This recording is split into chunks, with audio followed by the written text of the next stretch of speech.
কুসুমকে এবার নিজের সন্তান হিসেবে ত্যায্য করে দিল শঙ্কর। হ্যাঁ বন্ধুরা, ভিডিওতে লাইক দিয়ে দেখতে থাকুন। সমস্ত সত্যটা শঙ্করের সামনে চলে আসা মাত্র শঙ্কর যখন বলতে থাকে যে তুই রীতিমতো আজ থেকে আমার জন্য মরে গিয়েছিস, তুই আমার এবং তোর মায়ের মৃত সন্তান ছিলিস বলেই আমি আমার বাকি গোটা জীবনটা কাটিয়ে দিতে পারবো। তুই আমার জন্য সম্পূর্ণরূপে মৃত কুসুম, তোকে আমি আজ থেকে ত্যায্য করলাম। তোর এই পৃথিবীতে বেঁচে থাকবে তুই একটা পরিচয়, সেটা হলো তুই আয়ুষ্মান গাঙ্গুলির স্ত্রী, এতটুকুই তুই পরিচয় হবে তোর। কিন্তু তা সত্ত্বেও তুই কোনোদিন আর তোর এই মুখ থেকে তুই আমাকে বাবা বলবি না, তোর মুখ থেকে বাবা ডাকটা আমি আর শুনতে চাই না। তুই যদি ভবিষ্যতে কোনোদিনও তোর মুখ থেকে বাবার ডেকেছিস আমাকে, তাহলে তুই আবার মরা মুখ দেখবি, কথাটা তুই মাথায় রাখিস। ঠিক সেই সময় কুসুম যখন বলতে থাকে যে বাবা তুমি আমাকে এত বড় একটা শাস্তি দিতে পারলে, তুমি আমাকে যদি এরকম করে ছেড়ে দাও তাহলে আমি কোথায় গিয়ে দাঁড়াবো বলো তো। ঠিক সেই সময় শঙ্কর যখন বলতে থাকে যে বারে যাদের সঙ্গে মিলে এই সমস্ত প্ল্যানিং প্লটিংগুলো করেছিস তাদেরকে গিয়ে বল, এবার তাদের কাছে গিয়ে আশ্রয় নেই। এত দিন ধরে আমাকে ঠকিয়ে চলেছিস, আমার সঙ্গে এত ঠকবাজি জালিয়াতি জোচ্চুরি সমস্ত কিছু করে ফেলেছিস কুসুম, আর তুই এখানে আমার সামনে এসে ভালো মানুষই যাচ্ছিস।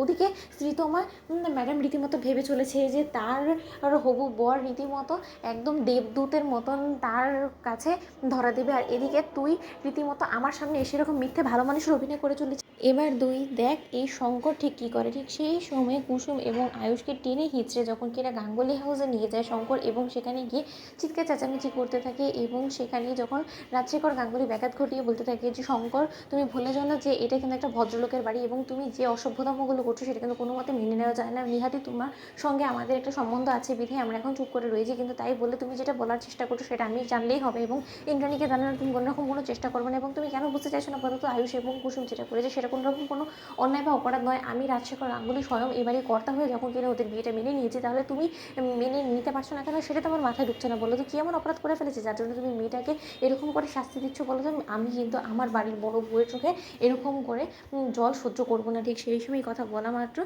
আয়ুষ যখন বলতে থাকে যে বাবা তুমি একটু বোঝাও না শঙ্কর কাকাকে। ঠিক সেই সময় শঙ্কর যখন বলতে থাকে যে কর্তা আপনি সমস্ত কথাগুলো বলছেন কোন মুখে বলুন তো, আপনি এখনও পর্যন্ত আপনার বুকে হাত দিয়ে একটা কথা বলুন তো, আপনি কি এই সমস্ত কথাগুলো যেগুলো আপনি আমাকে বললেন সেটাকে আদৌ আপনি কর্তামার কাছে গিয়ে বলতে পারবেন? আপনি পারবেন কুসুমের বিয়েটা ঠেকাতে? আপনি কি পারবেন শ্রীতমার সঙ্গে আয়ুষ বাবার বিয়েটা ঠেকাতে? সেরকম কোনো কিছু তো আপনি করতে পারবেন না। বরঞ্চ মাঝখান দিয়ে আমার মেয়েটার জীবনটা তছনছ হয়ে গেল, আমার মেয়েটা নিজের সিঁদুর রক্ষা করতে পারলো না, আমার মেয়ের রীতিমতো জীবন তছনছ করে দিল আপনার বড়লোক বাড়ির ছেলে আয়ুষ্মান গাঙ্গুলি। অথচ তা সত্ত্বেও আপনি আমাকে বলছেন আমাকে শান্ত হতে, এবং আমি এই সম্পর্কে কোনো কিছু কথা আমাকে জানাবো না। আপনি যদি আমাকে এটা ভেবে থাকেন যে আমি সমস্ত কিছু চুপ করে হাত পা গুটিয়ে বসে থাকবো এবং আমি কুসুমকে নিয়ে মালদা চলে যাবো, তাহলে আপনি সেটা ভুল ভাবছেন, সেটা কোনো মতেই হবে না।